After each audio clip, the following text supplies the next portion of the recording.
इस वीडियो में हम मैथ्स के कुछ इंपॉर्टेंट फार्मूला को देखेंगे। तो सबसे पहले हम ज्योमेट्री के इंपॉर्टेंट फार्मूला को देखेंगे। तो देखिए, स्ट्रेट लाइन, सीधी रेखा, कर्व लाइन क्या होता है ये सब आपको पता ही होगा। तो सीधा जो काम में आता है उस पर करेंगे।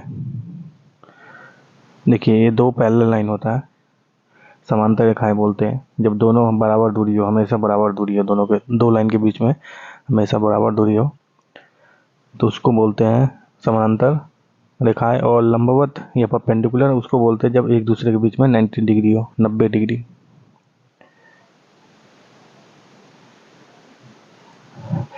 एक होता है रिफ्लेक्स एंगल। रिफ्लेक्स एंगल क्या है? जब ये जो दो दो लाइन के बीच में जो एंगल है ना, 180 डिग्री से ज़्यादा हो, उसको बोलेंगे रिफ्लेक्स एंगल। 180 डिग्री से ज़्यादा। और 360 तो डिफ़ॉल्ट है कि मैक्सिमम एंगल ही 360 होता है। तो डिफ़ॉल्ट है कि 360 से कम ही होगा। तो 180 डिग्री से जो ज़्यादा हो उसको बोला जाता है रिफ्लेक्स एंगल।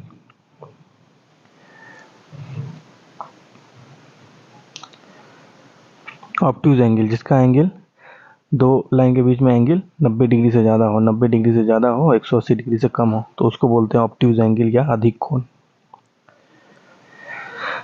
राइट एंगल उसको बोलते हैं जिसमें दो लाइन के बीच में 90 डिग्री हो। और एक्यूट एंगल या न्यून कोण बोलते हैं जब दो लाइन के बीच में एंगल 90 डिग्री से कम हो।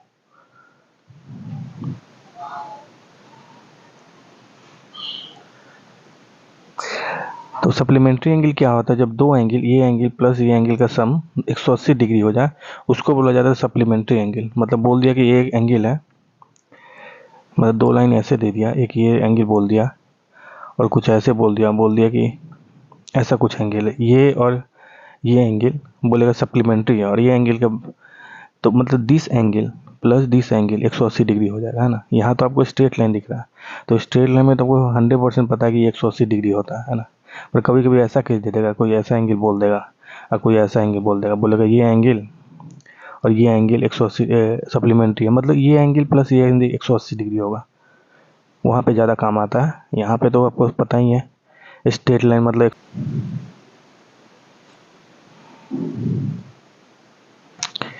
फिर आपको देगा कम्प्लीमेंट्री एंगल। मतलब दो एंगल का सम, ये देखिए एक्स प्लस वाई यहाँ पे 90 डिग्री होना चाहिए, मतलब दो एंगल का सम 90 डिग्री होता है, उसको कम्प्लीमेंट्री बोलते हैं। मतलब कोई एंगल ऐसे दे दिया और बहुत सारा एक ही पॉइंट पे बहुत सारा बोल दिया ये और ये एंगल कम्प्लीमेंट्री, मतलब this angle plus this angle 90 degree होगा। और ये पैरेलल लाइन है, तो ये एंगल एक होगा 5 के बराबर। जैसे यहाँ पे क्या, एक एंगल, ये एंगल 5 के बराबर हो जाएगा। तो ऐसे सब एंगल अपोजिट एंगल मतलब सेम एंगल हो जाएंगे। जैसे यहाँ पे दो एंगल, ये नीचे वाले के बराबर हो जाएगा।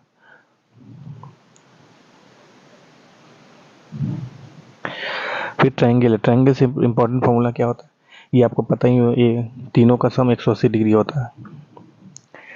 फिर ये होता है, ये एंगल एक्सटीरियर एंगल इसको बोलते हैं, बाहर का एंगल, ये एंगल प्लस ये एंगल के बराबर होता है, ये पता होना चाहिए आपको। फिर देखिए, अगर ये परपेंडिकुलर बाइसेक्टर, इसका ये एंगल का आधा पे ये ले गया गया है एक लाइन, और इस एंगल के फिर आधा पे ले गया गया एक लाइन, तो ये दोनों जहाँ मीट करेंगे ना, मतलब जुड़ेंगे, वो एंगल ये एंगल का आधा होगा, ये बोला है। तो ये पहले तो ये होना चाहिए इस एंगल का, मतलब इस एंगल का ये परपेंडिकुलर बीच का होना चाहिए। मतलब एंगल, ये एंगल का आधा है ये, और ये एंगल बी का एंगल आधा है, ये वो मीट कर रहा है, तो ये एंगल का आधा हो जाएगा, ये बाई 2 हो जाएगा।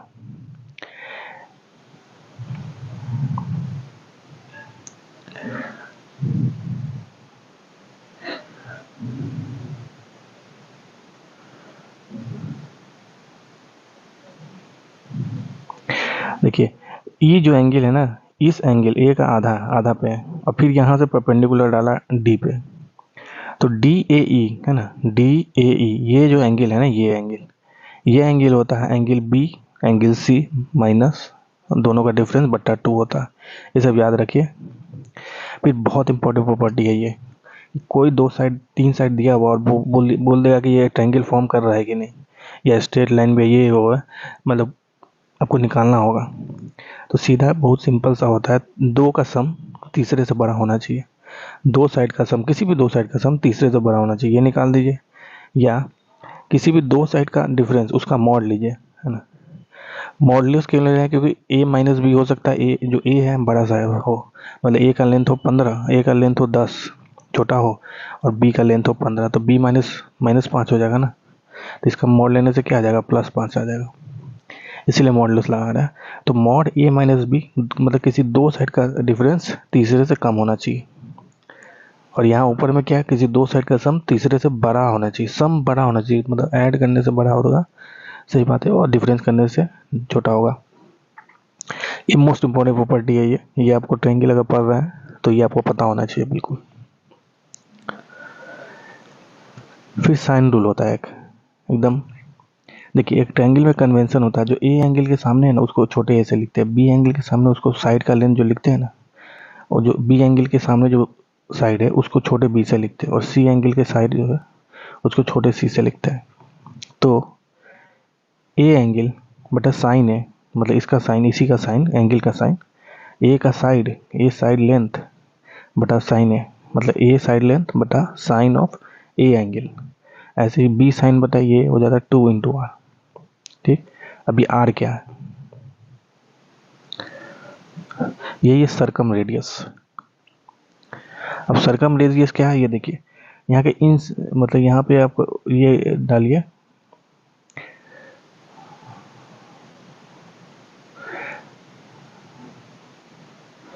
आगे सर्कम रेडियस आ जाएगा, वहीं पे तो बता दूंगा सर्कम रेडियस के बराबर होता है, या ये वो छोड़िए, अभी 2r छोड़ दीजिए, ये 3 याद होना चाहिए, इससे भी क्वेश्चन सॉल्व हो जाता है। फिर एक कोसाइन रूल होता है, कोसाइन रूल कैसे याद करते हैं, जैसे मान लीजिए ये एंगल ए है तो ये साइड ए हो जाएगा, ये एंगल बी है तो ये साइड बी हो जाएगा, और एंगल ये सी है तो ये साइड सी हो जाएगा, छोटा सी। तो अगर मान लीजिए आपको इसका निकालना है तो क्या कीजिए, बगल वाले इसका स्क्वायर प्लस इसका स्क्वायर, देखिए B square plus C square minus opposite side का स्क्वायर बटा 2 इंटू बी इंटू सी, मतलब बगल वाला, मतलब जिस एंगल का निकालना है, ए का निकालना है, तो लिखिए उसके बगल में कौन कौन सा साइड होगा, बी स्क्वायर होगा, सी स्क्वायर होगा, माइनस उसके सामने में कौन सा स्क्वायर होगा, ए स्क्वायर होगा, बटा 2 इंटू अगल बगल में बी इंटू सी। ऐसे कोसाइन रूल याद करके रखते हैं, अब मेनली कोसाइन को याद रखते हैं, ये बहुत काम का होता है। और ये तो पता होगा, area half into base into height होता है किसी भी ट्रायंगल का, किसी भी ट्रायंगल का एरिया।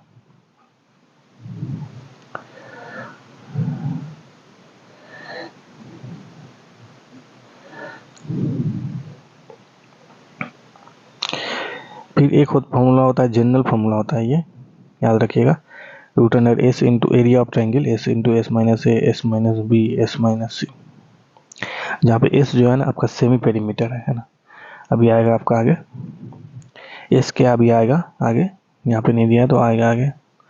फिर एक और फॉर्मूला होता है साइन के टर्म में एरिया, जैसे अभी half into base into height निकाला, फिर अभी एस के टर्म में निकाला, अब एक साइन के टर्म में निकालिए। मान लीजिए आपको एंगल पता हो तो क्या करना है, जो एंगल लिखने वाले हैं उसके अलावा दोनों साइड लिखिए, मतलब आप सी निकलने वाले हैं तो सी के बगल में जो साइड है ना हाफ तो आएगा ही, उसके साइड बगल बगल में कौन है, ए है और बी है इंटू बी, और एंगल आ जाएगा साइन सी।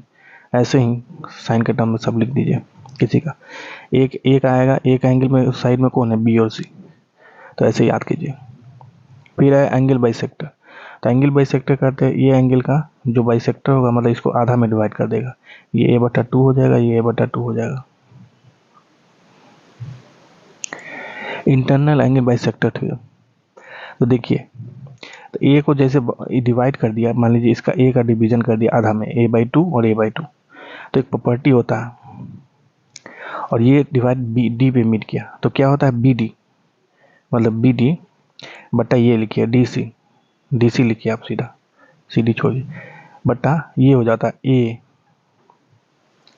ए बी बटा ये वाला लेंथ, मतलब देख रहे ये ऊपर लिख रहा है तो ये वाला साइड ऊपर में सामने में आ रहा है, ये जब लिख रहा है, जब ये लिख रहे थे इसके साइड वाला ऊपर उस सामने में आ रहा है, यही प्रॉपर्टी होता है, ये भी याद रख सकते हैं, एंगल बाइसेक्टर थ्योरम इसको बोलते हैं।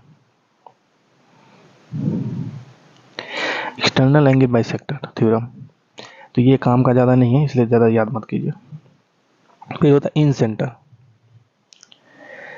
तो जो अभी हमने एंगल बाइसेक्टर पढ़ा है ना, तो एंगल बाइसेक्टर मान लीजिए तीनों का ड्रॉ कर दिया, जो जहाँ पे मीट किया ना उसको बोलते हैं इन सेंटर।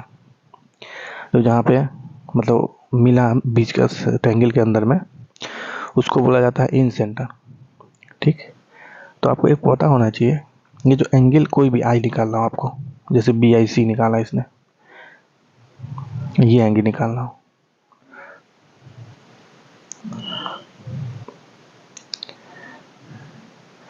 जैसे ए आई बी निकालना हो, ए आई बी ये एंगल निकालना हो, ठीक, यहाँ से यहाँ तक, तो क्या करते हैं 90 डिग्री प्लस सामने वाला का आधा, ऐसे निकल जाएगा ये एंगल 90 डिग्री पहले से कर दीजिए, मतलब एंगल ए लिखिए, एंगल ए ऐसे नहीं होगा, ए आई बी होगा, मान लीजिए एक्स है, एंगल एक्स है ये, तो x equal to 90 degree plus सामने वाला का था क्या है c/2, तो ऐसे निकल जाएगा ये एंगल।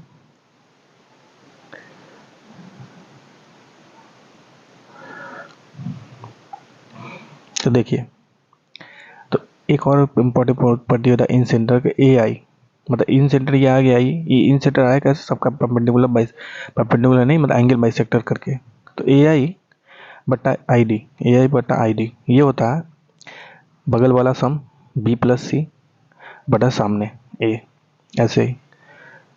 ठीक, तो मतलब सी आई बटा आई डी लिखेंगे तो बगल वाला सम ए प्लस बी बटा सामने सी, ऐसे याद किया जाता है। अब इन रेडियस, तो इन सेंटर था तो इन रेडियस ये हो जाएगा, इन रेडियस मतलब इसको अब ये जो है ना, ये इसको ऐसे कीजिएगा तो ऐसा ट्रायंगल बनेगा, इसको बोला जाता है इन रेडियस। तो इस सर्किल का जो रेडियस होगा ना उसको इन रेडियस बोलेंगे, जो कि होता है एरिया बटा सेमी पेरीमीटर। अब इन रेडियस स्पेशल केस में राइट एंगल ट्रायंगल में आ जाता है ये प्लस ये माइनस ये बटा 2, स्पेशल केस है ये। इक्विलेटरल ट्रायंगल याद मत कीजिए, इतना ज़्यादा याद करने की जरूरत नहीं है।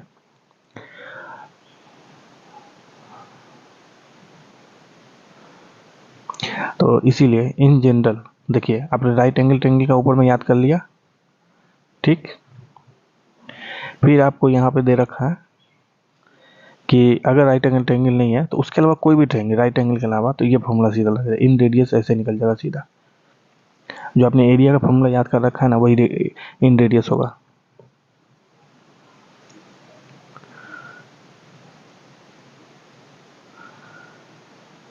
मतलब इन रेडियस यहाँ से निकल जाएगा, जिसमें एस आपका क्या है, वही सेमी पेरीमीटर है ना, आर इंटू एस, यहाँ से आपका आर निकल जाएगा, जो कि ऊपर वाले जो फॉर्मूला लिखा है हमने यही है बेसिकली, क्योंकि एरिया लिखा हुआ ऊपर में डेल्टा एरिया है, तो वो। फिर सरकम सेंटर क्या होता है, तो परपेंडिकुलर इसको दो भाग में डिवाइड, कोई एक पॉइंट लीजिए ट्रायंगल में और ये बराबर ये हो गया, ये बराबर ये हो गया, ये बराबर ये हो गया, तो इसका परपेंडिकुलर बाइस, इसका फिर परपेंडिकुलर लाइन से ड्रॉ कीजिए, है ना, वो जो जहाँ मिलेगा ना उसको बोलेंगे सरकम सेंटर, तो बीच में मिल रहा है इसको बोलेंगे सरकम सेंटर।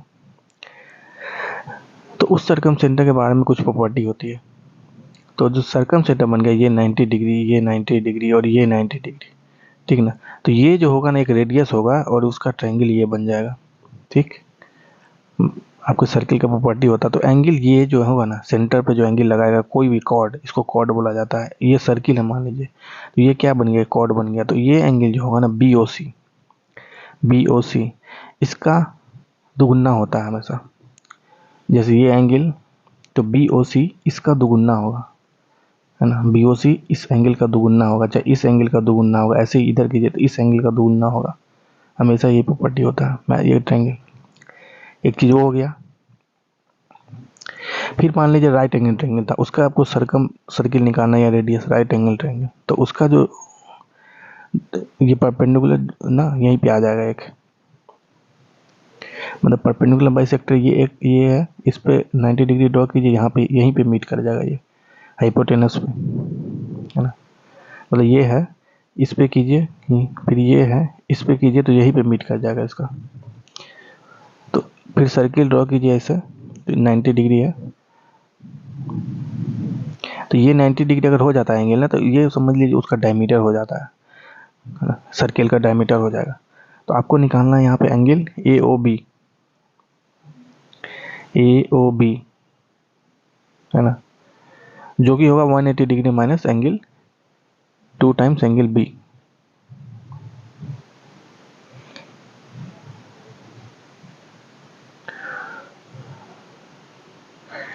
फिर एक चीज़ और होता है ऑप्टिक्स एंगल के केस में, जैसे बी ओ सी है ना, अगर सेम साइड में आ जाए ना ए, मतलब अगर इधर आता तो इसका क्या होता है, ये दोगुना हो जाता है सीधा।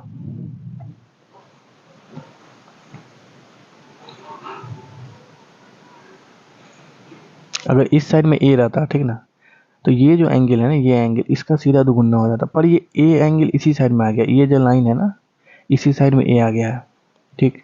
इसी साइड का मतलब कि जो छोटा साइड है, मतलब डायमीटर ये है, उसके रेस्पेक्ट में इसी साइड में आ गया है ना, डायमीटर को पार नहीं किया वो, ठीक।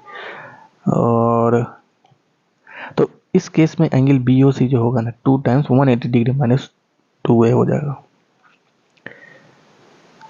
एक्यूट ट्रायंगल में सर्कम सेंटर है ना, हमेशा ट्रायंगल के अंदर में होता है। राइट एंगल ट्रायंगल में हमेशा हाइपोटेनस पे होता है, और अप टू एंगल ट्रायंगल में बाहर होता है। और यहीं पे होगा, ऐसा नहीं है कि इधर हो जाएगा, सर्कम सेंटर यहीं इधर ही होगा कहीं पर। फिर सर्कम रेडियस, तो याद रखिए राइट एंगल ट्रायंगल का सर्कम रेडियस s/2 हो जाता है। बात सही है, क्योंकि इसका तीसरा यहीं पे हाइपोटेनस आ जाएगा ना, मतलब यहाँ से जो परपेंडिकुलर डालिएगा ऐसे, फिर ऐसे, तो यहीं पे मीट कर जाएगा है ना, तो h/2 हो जाता है इसीलिए रेडियस उसका।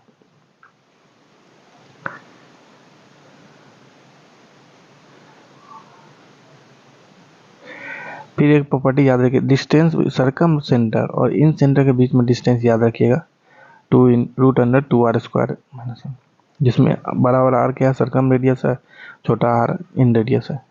फिर एक्स सेंटर, बही केंद्र, तो बही केंद्र छोड़ दीजिए, बाहर का पहले अंदर का ही दिमाग में रखिए कि सेंट्रोइड। सेंट्रोइड क्या होता है, तो मीडियन ऑफ द ट्रायंगल को जो इंटरसेक्शन है, मतलब ये मीडियन है इसका, उसको बोलेंगे सेंट्रोइड। तो इसमें एक इंपॉर्टेंट प्रॉपर्टी होता है, एडी हो गया, ऐसे ये कर दीजिए, ये कर दीजिए,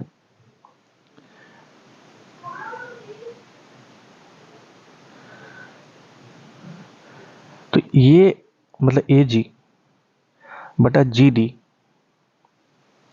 ये होता है 2:1 किसके केस में, सेंट्रोइड के केस में, मतलब कि सेंट्रोइड के केस में। और एक प्रॉपर्टी ऐसा ही बताया था आई के इन इन इन सेंटर के केस में, देखिए यहाँ पे ए आई बटा आई डी होता है बगल वाला साइड प्लस इस टू सामने वाला, और यहाँ ये और सेंट्रोइड के केस में 2:1, यही रेशियो, सेम रेशियो 2:1 हो जाता है ना।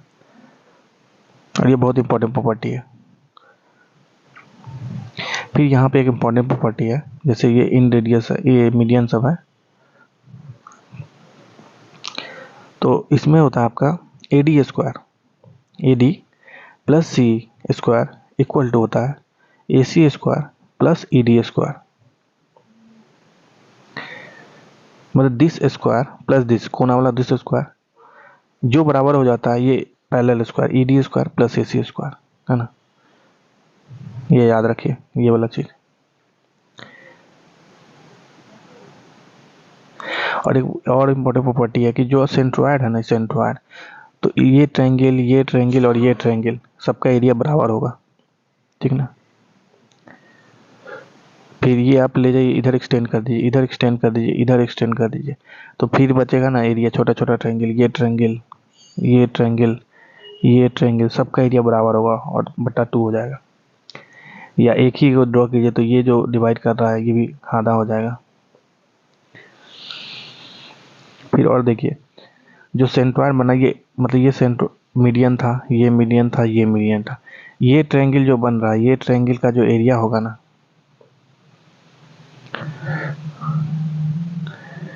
वो छोड़ दीजिए, उसका छोड़ दीजिए, पहले इसका कर लीजिए, ओ एफ ई, ये छोटा सा एंगल ट्रायंगल, ऐसे ही ओ एफ डी ऐसे ही। ये होता है 1/12 टोटल का, 1/12 होता है, याद रखिएगा ये।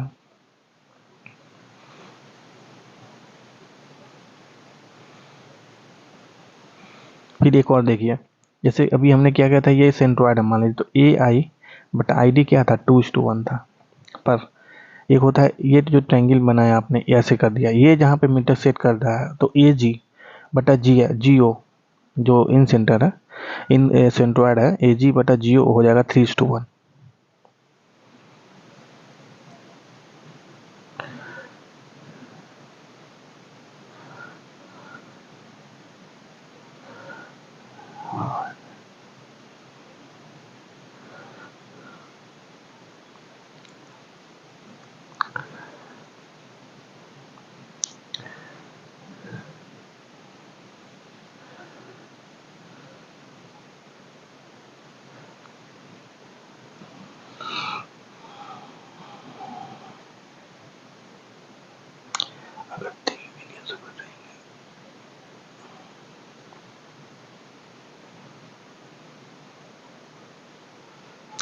फिर आ गया आपका ऑर्थो सेंटर।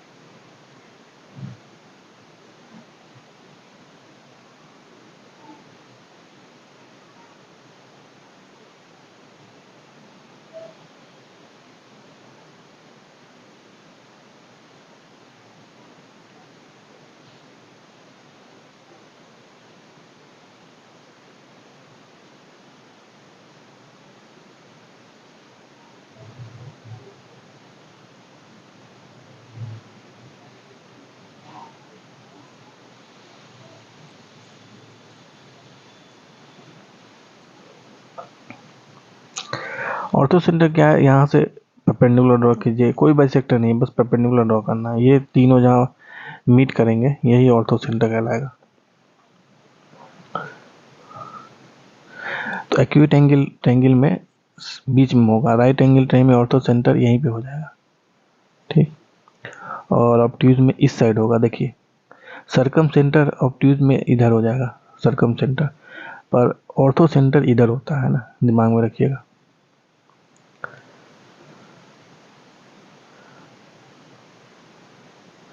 ये एक और इम्पोर्टेंट है, ये याद रखिए, ऑर्थो सेंटर, फिर सेंट्रोइड और फिर सरकम सेंटर, ये तीनों जो है ना 2:1 में, सेंट्रोइड है ना ऑर्थो सेंटर और सरकम सेंटर को 2:1 रेशियो में डिवाइड करता है, याद रखिए।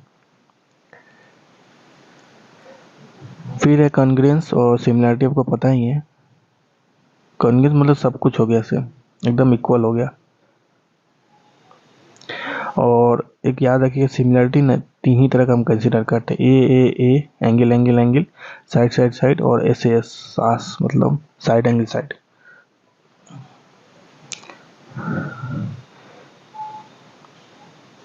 प्रॉपर्टी यही होता है कि रेशियो जो होता है ना ए बट्टा पी, ये बी बट्टा क्यू के बराबर हो जाएगा, और एंगल भी।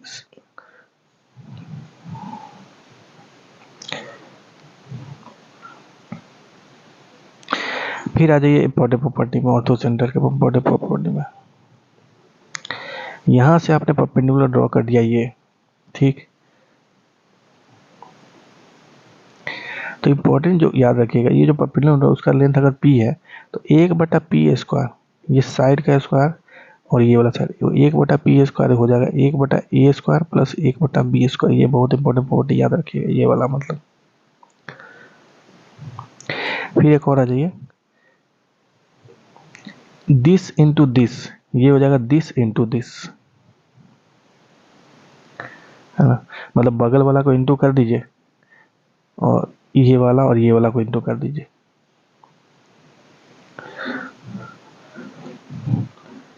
फिर एक और होता है, तो ये पैरेलल हो इसके, तो ये बट्टा ये बट्टा ये के बराबर हो जाता है।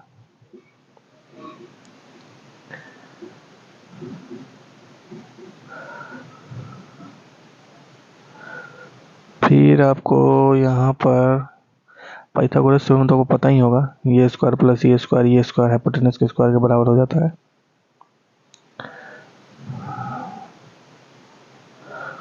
और देखिए यहीं पर है परिमाप, क्या परिमीटर होगा तीनों का सम, तीनों साइड का सम। तो अर्ध परिमाप इस जो होता है अर्ध परिमाप होता है, सेमी परिमीटर होता है साइड का बटा 2, परिमीटर बटा 2। फिर यहाँ पे उतना इम्पोर्टेंट प्रॉपर्टी सब नहीं है। हाँ, इक्विलेटरल ट्रायंगल में जो एरिया होता है ना, याद रखिएगा √3/4 इंटू ए स्क्वायर आ जाता है, साइड का स्क्वायर। अब सर्किल आ जाइए,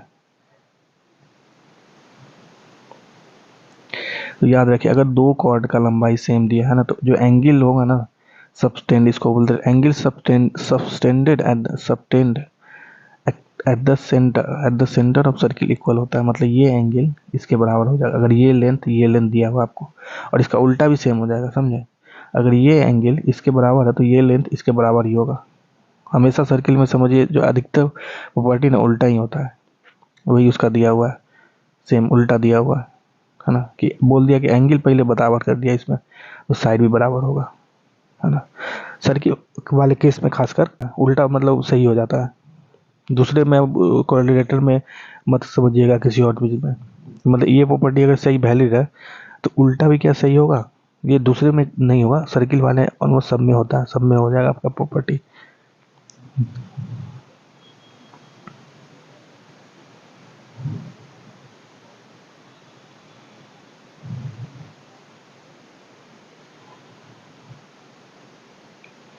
देखिए यही है, अगर ये डिस्टेंस इसके बराबर है तो ये जो लेंथ है ना इसके बराबर हो जाएगा, ठीक।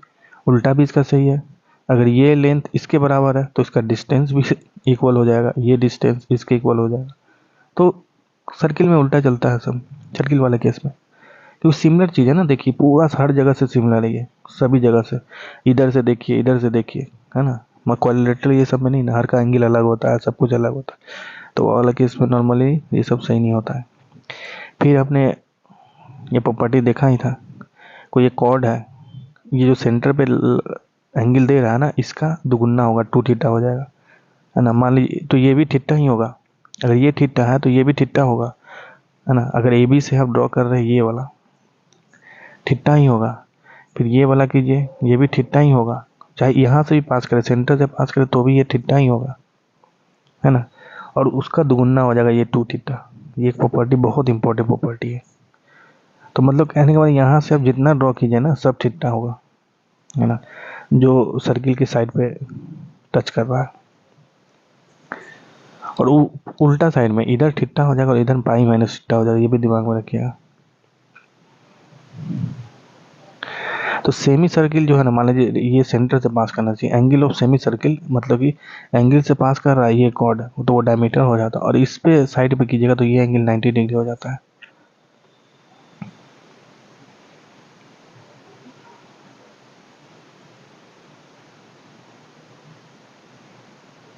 फिर एक चीज और याद रखिए,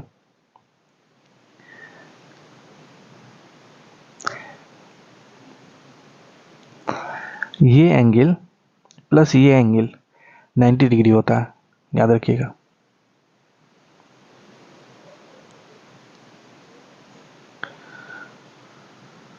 ठीक, ये एंगल और ये एंगल 90 डिग्री होता है। तो यहाँ से जो टेंजेंट जा रहा है ना, टेंजेंट मतलब एक पॉइंट पे टच कर रहा होगा तो ये एंगल 90 डिग्री हो जाएगा, ये भी एक पॉइंट पे टच कर रहा है तो ये एंगल 90 डिग्री हो जाएगा। तो इससे जो ड्रॉ करेंगे ना इस एंगल को बराबर में डिवाइड कर देंगे, वो सिमिलर चीज़ है ना। इस ये θ/2 हो जाएगा, ये भी θ/2 हो जाएगा, जो इधर में 90/2 हो जाएगा, ये 90/2। या सिंपल सा शब्दों में याद, ये एंगल इसके बराबर हो जाता है 90 डिग्री, ये प्लस ये 90 डिग्री होता है, मतलब इसी को क्या बोलते हैं, कम्प्लीमेंट्री एंगल बोलते हैं, है ना।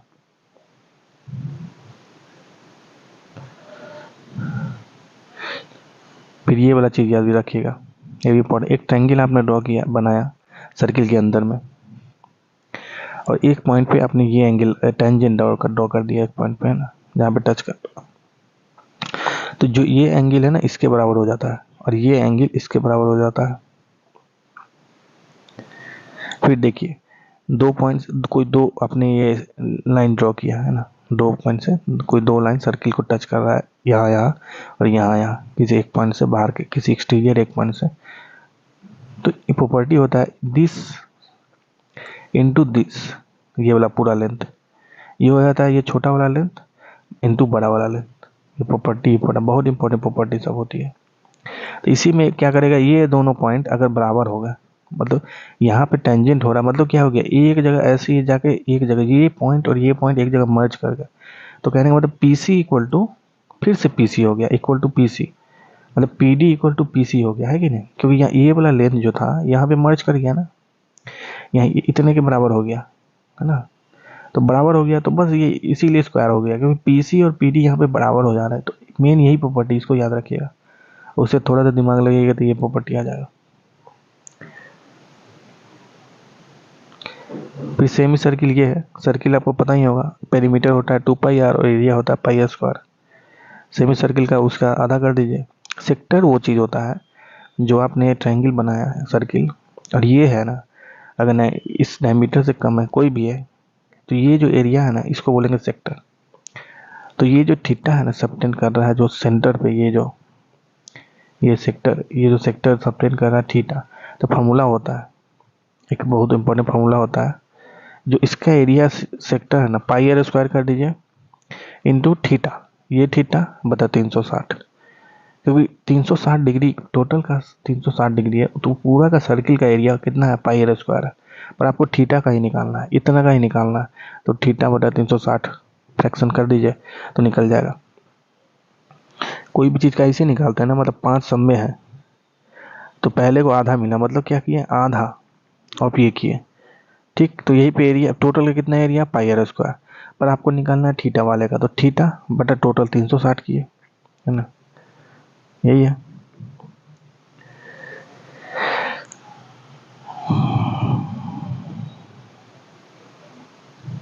लेंथ ऑफ कॉमन टेंजेंट ये सब उतना याद करने की जरूरत नहीं है।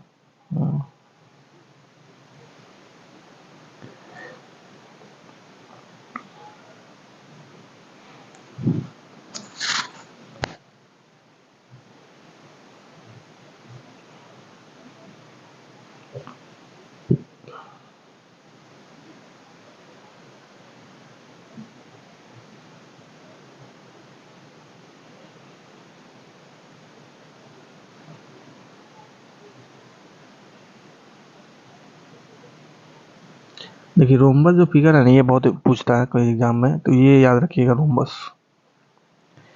इसमें क्या होता है, वो फिगर है जिसका अपोजिट, जैसे ये मान लीजिए रोम्बस मैंने बना दिया ये 4 साइड वाला, तो इसका अपोजिट साइड ना पैरेलल भी होगा, इक्वल हो गया, मतलब इसका लेंथ 5 सेंटीमीटर तो इसका भी लेंथ 5 सेंटीमीटर, इसका 6 होगा, इसका 6 होगा, है ना, पहला चीज, ठीक। ये अपोजिट एंगल भी इक्वल होता है, मतलब कि ये एंगल इसके बराबर हो जाएगा, ठीक, रोम्बस में। और सबसे ज़्यादा इम्पोर्टेंट प्रॉपर्टी आप बता रहा हूँ मैं, जिसका सबसे ज़्यादा यूज होता है, ये डायगोनल ड्रॉ कीजिए, ये डायगोनल ड्रॉ कीजिए, ये जो है ना ये 90 डिग्री पे इंटरसेक्ट करेगा दोनों। ये प्रॉपर्टी ही मेनली इसको दूसरे किसी चतुर्भुज से, और भी तरह के चतुर्भुज होते हैं उससे अलग करता है, ये वाला प्रॉपर्टी डायगोनल वाला। बाइसेक्ट द वर्टेक्स एंगल, छोड़ दीजिए, काम का नहीं है। टू एडजेसेंट एंगल 180 डिग्री होता है, मतलब ये देख लीजिए, ये एंगल प्लस ये एंगल 180 डिग्री, ये एंगल प्लस ये एंगल 180 डिग्री, ये एंगल प्लस ये एंगल 180 डिग्री, ये एंगल प्लस ये एंगल 180 डिग्री, यही कहने का मतलब है। और देखिए इस वाले केस में एरिया जो होता है ना, और रोम्बस के केस में D1 into half into D1 into D2 होता है। D1 D2 क्या है, दोनों डायगोनल का लेंथ है ना, जो ये डायगोनल इंटू ये डायगोनल का लेंथ होता है। अब देखिए PQRS मत बुझिए, मतलब कि ये इक्वल टू ये है, ये इक्वल टू ये है तो Q है, ये इक्वल टू ये है तो R है, ये इक्वल टू ये है तो S है। तो इसके बाद आप ट्रायंगल एक बना लीजिए PQRS। तो ये जो बनता है ट्रायंगल रेक्टेंगल, इसको रेक्टेंगल बोलेंगे, मतलब ये जो बनेगा ना ये रेक्टेंगल बनेगा। रेक्टेंगल मतलब कि अपोजिट साइड इक्वल होगा, और अपोजिट ये मतलब ये इक्वल टू ये हो जाएगा, ये इक्वल टू ये हो जाएगा, और ये सब 90 डिग्री हो जाएगा। रोम्बस में ये एंगल 90 डिग्री नहीं होता, आपको दिमाग में रखना है।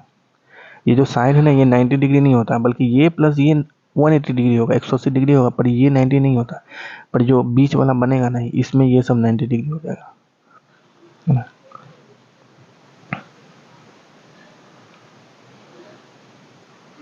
तो ये था सबसे इम्पोर्टेंट पॉइंट जो कि नॉर्मली एग्जाम में पूछता रहता है। फिर थोड़ा ट्रेपेजियम के बारे में पता होना चाहिए आपको। जो एरिया होता है ना ट्रेपेजियम का एरिया, हाफ इंटू सामने वाला साइड जो पैरेलल साइड है ना उसका sum A B plus C D into ये दोनों बीच का लेंथ, जो परपेंडिकुलर लेंथ आएगा ना वो।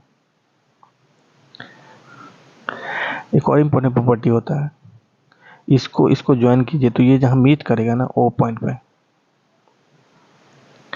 ठीक ना। तो ओ पॉइंट पे जो मीट करेगा तो ए ओ बटा सी ओ, ये होता है डी ओ बटा बी ओ, है ना। तो याद रखिएगा, यही काम का था ज़्यादा। फिर आता है आपको पॉलीगन में एंगल निकालना, है ना। तो सभी इंटरनल एंगल, जैसे ये साइड है ना, मान लीजिए ये साइड है, ये प्लस ये प्लस ये प्लस ये जो एंगल होगा ना n-2 इंटू 180 डिग्री हो जाता है ना। n क्या है, नंबर ऑफ साइड। जैसे अभी बनाया था कि इसमें 4 साइड थे तो 4 यहाँ पे पुट कीजिए, 4 माइनस 2 2, 2 इंटू 180 360 हो गया ना, वही बता रहा है ये। और सभी एक्सटीरियर एंगल मतलब कि ये बना दिया आपने, इसमें नहीं पता चलेगा सही से, आपने बना दिया ये, इसको इधर एक्सटेंड कीजिए, इसको इधर एक्सटेंड कीजिए और इसको फिर इधर एक्सटेंड कीजिए, है ना। ये एंगल, फिर ये एंगल और फिर ये एंगल, ये तीनों का सम मिला के ना 360 डिग्री होगा, है ना। तो किसी भी पॉलीगन में मतलब सिमिलर तरीके से एक्सटेंड कीजिए, है ना, ऐसा नहीं कि कुछ भी एक्सटेंड कर दीजिए। ये एंगल, फिर ये इसको एक्सटेंड कीजिए, फिर ये एंगल, फिर इसको एक्सटेंड कीजिए, फिर ये एंगल, फिर ऐसे लेकर आइए इसको एक्सटेंड कीजिए, ये एंगल और इसको एक्सटेंड करके आपने ये, तो ये एंगल प्लस ये 360 डिग्री होगा, यही बोल रहा है ये। तो आपको निकालना है ईच इंटीरियर एंगल, तो टोटल आपको पता ही है n-2, ये याद रखिए और ये याद रखिए, तो बट्टा n कर दीजिए दोनों में, तो एक एंगल निकल जाएगा आपको, है ना। फिर पूछता है नंबर ऑफ डायगोनल्स, किसी पॉलीगन n साइड में है तो ये फॉर्मूला याद रखिए, n इंटू n-3/2। फिर ये सब याद करने की जरूरत नहीं है।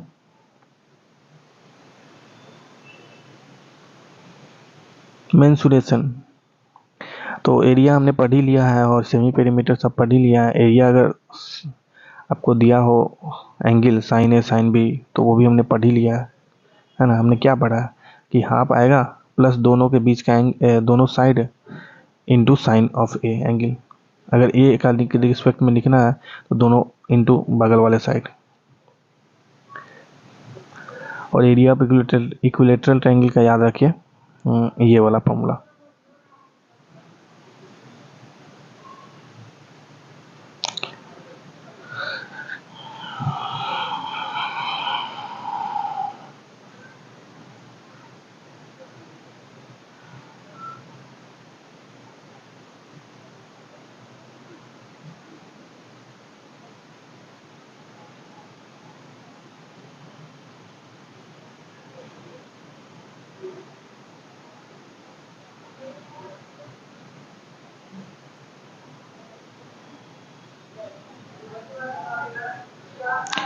देखिए मैं फार्मूला बता देता हूँ क्यूब और क्यूबाइड का। हाँ देखिए ये आपका क्यूबॉइड है ना, घनाभ। तो किसी भी चीज़ का बोलेगा एरिया निकालना है, सरफेस एरिया निकालना है ना। सरफेस एरिया का मतलब होता है बेस का एरिया निकाल दीजिए इनटू हाइट कर दीजिए ना, उसका सरफेस एरिया निकल जाएगा किसी भी फोटो में, है ना। सॉरी वो वॉल्यूम निकल जाएगा। अगर आपको कर्व सरफेस एरिया निकालना तो नीचे वाले का पेरीमीटर इनटू हाइट कर दीजिए ना, तो उसका निकल जाएगा आपको सरकम मतलब साइड का एरिया, साइड सरफेस एरिया उसको बोलते हैं, ठीक, या लैटरल सरफेस एरिया बोलते हैं। तो नीचे वाले का पेरीमीटर कितना है, 2 इंटू एल प्लस बी है ना, क्योंकि नीचे वाला क्या होता है, रेक्टेंगल होता है घनाभ में, है ना, इंटू हाइट एच कर दीजिए, ये निकल गया। अब आपको निकालना है, ये दिया भी यहाँ पे perimeter of floor into height, यही चीज़ बोल रहा हूँ। किसी भी का ऐसे निकलता है। और वॉल्यूम कैसे निकलता है, नीचे वाले का एरिया, अभी ऊपर में क्या निकालना है, सरफेस एरिया के लिए पेरीमीटर निकालना है, और वॉल्यूम के लिए सर, या वॉल्यूम के लिए क्या किया है हमने, वॉल्यूम के लिए नीचे वाले का एरिया इंटू हाइट किया है। तो दोनों में फर्क समझ रहे हैं, बस ये करना है। तो नीचे वाले का एरिया क्या है, L into B into height, हो गया खत्म। तो यही रहा कि अब पूछ लिया टोटल सरफेस एरिया, क्यूबाइड के केस में थोड़ा एक और स्पेशल केस होता है टोटल सरफेस एरिया, तो 2 इंटू एल प्लस बी सबका कर दीजिए, वो हो जाएगा।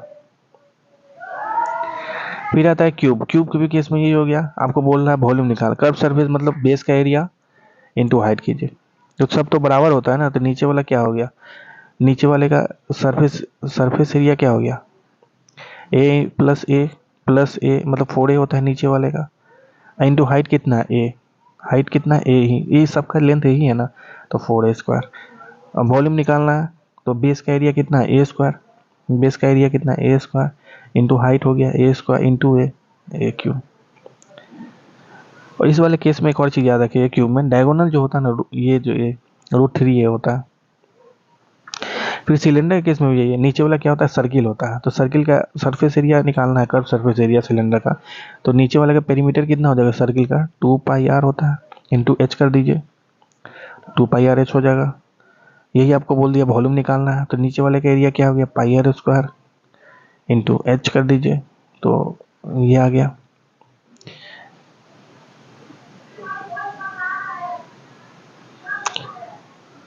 तो कौन का करेगा ना, तो सिलेंडर के बारे में जो फॉर्मूला किया है ना, उसमें 1/3 कर दीजिए, वॉल्यूम आ जाएगा, और सरफेस एरिया में कीजिए πr इंटू एल, ये थोड़ा रेगुलर फिगर नहीं है ना, तो इस वाले में डायरेक्ट आप हम मतलब बेस एरिया इंटू हाइट नहीं लगा दीजिए, πr एल याद रखिए, एल होता है साइड का लेंथ, ये वाला लेंथ।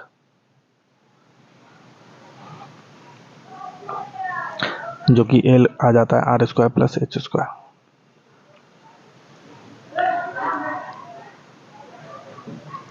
फिर हेमिस्फीयर, फिर आपका स्फीयर आ जाएगा पहले, स्फीयर क्या है, पूरा एकदम बॉल हो जो क्रिकेट बॉल वो सब वो होता है, तो उसका सरफेस एरिया होता है ना, याद रखिए 4πr²। अब वॉल्यूम होता है 4/3πr³। तो फिर हेमिस्फीयर का पूछेगा ना, तो स्फीयर के बारे में बस याद रखिए, उसका आधा कर दीजिए दोनों चीज, तो हो जाता है हेमिस्फीयर।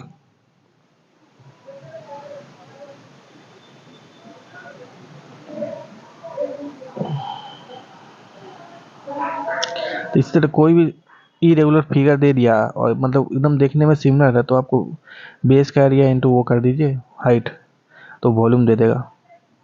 फिर देखिए, अगर Q जो है पॉइंट ना, इस तरह से डिवाइड कर रहा है m इंटू एन, ये छोड़िए, ये वाला याद रखिए बस।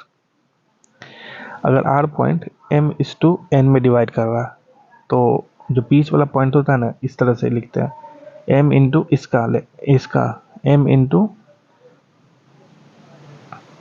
x equal to m into x2 plus n into इसका x1 बटा m प्लस n, तो x पॉइंट आ जाएगा, है ना, मतलब अपोजिट करते हैं, अपोजिट का करते हैं, m x2 से इंटू होगा, n x1 से इंटू होगा।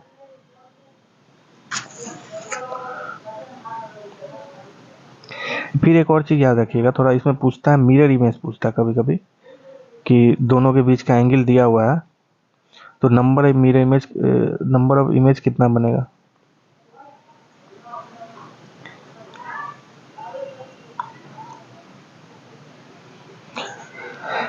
अच्छा, यहाँ पे मिरर इमेज नंबर नहीं है, यहाँ पे बस ये है, मतलब इसका मिरर इमेज कहाँ बनेगा, अगर मिरर ऐसा है तो इसका यहाँ बनेगा, अगर मिरर ऐसा है तो इसका यहाँ बनेगा, है ना, याद रखिएगा, थोड़ा सा दिमाग लगाना है कुछ नहीं है। फिर दे रखा है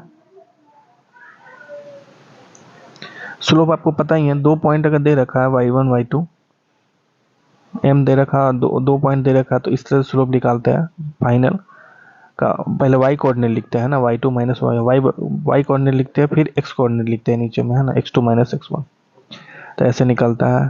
फिर ट्रायंगल है ये, तो ट्रायंगल में ऐसे लिखते हैं x1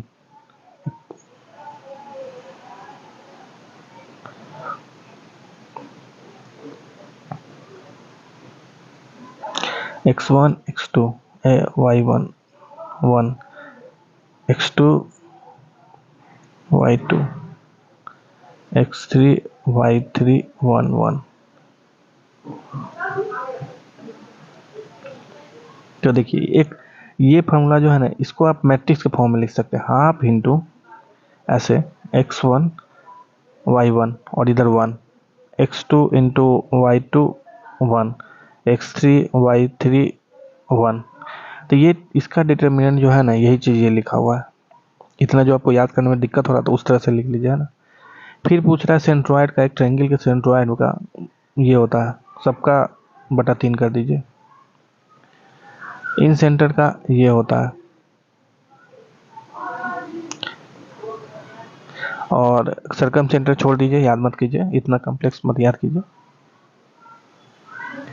फिर यहाँ पे दो पैरेलल लाइन दिया हुआ है, तो उसके बीच का डिस्टेंस क्या होता है, ये जो कांस्टेंट है ना C1 minus C2 but root under ये x और y का स्क्वायर।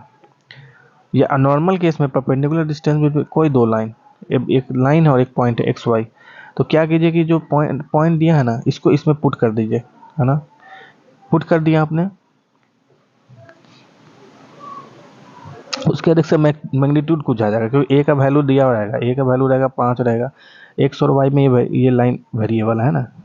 तो जो पॉइंट दिया हुआ है उसको इसमें पुट कीजिए और डिवाइडेड बाय कर दीजिए a² प्लस b², है ना।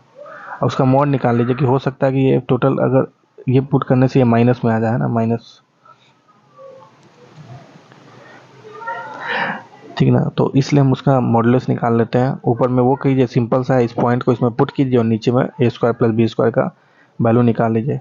तो पहला लाइन पहले होता क्या है ना, मतलब दो लाइन जो पैरेलल दिया है ना, इस फॉर्म में दिया हुआ है, दोनों का ये है, तो ये जो है ना, मतलब a1 बटा a2 b1 बटा b2 हो जाएगा, है ना। तभी इसको बोलेंगे पैरेलल लाइन, जैसे आपको दिया होगा यहाँ पर।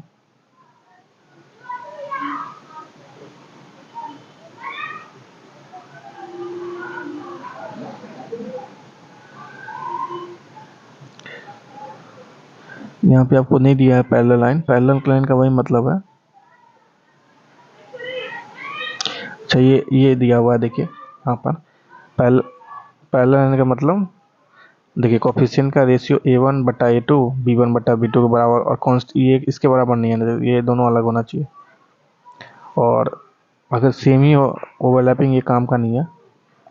हाँ एक चीज़ यहाँ पे काम का है, बोलेगा दो इक्वेशन दिया हुआ है, इसका इनफाइनाइट सॉल्यूशन है, तो इनफाइनाइट सॉल्यूशन केस में ये कीजिएगा आप, सबका कोफिशिएंट का इक्वल कर दीजिएगा। फिर बोलेगा नो सॉल्यूशन, कोई सॉल्यूशन ही नहीं है, क्योंकि दोनों लाइन पैरेलल है, कभी इंटरसेक्ट नहीं कर रहा है ना, दोनों लाइन पैरेलल है, इनफाइनाइट तक हमेशा पैरेलल आएंगे इसी, है ना। तो मतलब इंटरसेक्ट नहीं करेंगे तो सॉल्यूशन कैसे निकलेगा ये दोनों के बीच में। सॉल्यूशन निकालने का मतलब होता है ये दोनों लाइन कहीं ना कहीं इंटरसेक्ट कर रहा है, तो ये इसका जो इंटरसेक्ट कर रहे हैं ये दोनों इक्वेशन का सॉल्यूशन कहलाएगा, है ना। तो अगर पैरेलल है तो कोई सॉल्यूशन निकलेगा नहीं, क्योंकि दोनों मीट करेंगे नहीं। तो उसके इसमें ये याद रखिए, ये क्वेश्चन बहुत पूछता है, ये याद रखिए। पूछेगा वन सॉल्यूशन चाहिए तो ये वाला चीज़ देखिएगा, तीनों जो रेशियो निकाल रहे हैं ना वो इक्वल नहीं होना चाहिए। फिर अलजेब्रा में देखिए आपको a प्लस बी, इस फॉर्मूले को पूरे अच्छे से याद रखिए, ये काम का है, ये काम का है सबसे ज़्यादा। फिर आता है आपके ये वाला काम का,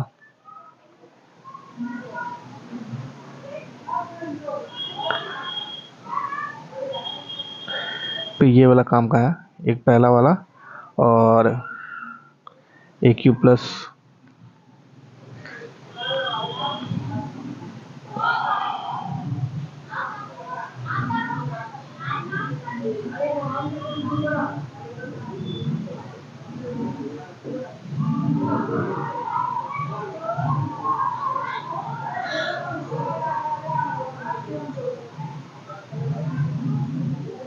फिर ये फॉर्मूला याद रखिए, ये वाला, ये बहुत काम का होता है।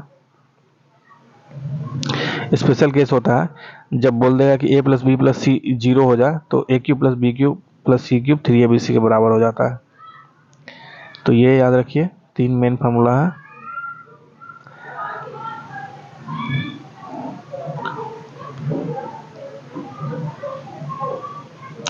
क्वाड्रेटिक इक्वेशन में, ये आपका क्वाड्रेटिक इक्वेशन है, तो जो डिटर्मिनेंट जो होता है ना, इस फॉर्मूला से निकलता है, और इसकी वैल्यू से हम ये पता कर सकते हैं कि जो रूट है ना आपके, सॉरी ये डिटर्मिनेंट होता है बी स्क्वायर माइनस 4ac, है ना।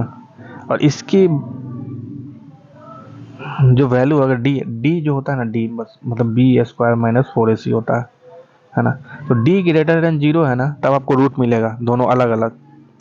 और डी इक्वल टू जीरो है तो दोनों रूट आपका बराबर हो जाएगा। और डी लेस देन जीरो है तो कॉम्प्लेक्स रूट हो जाता है।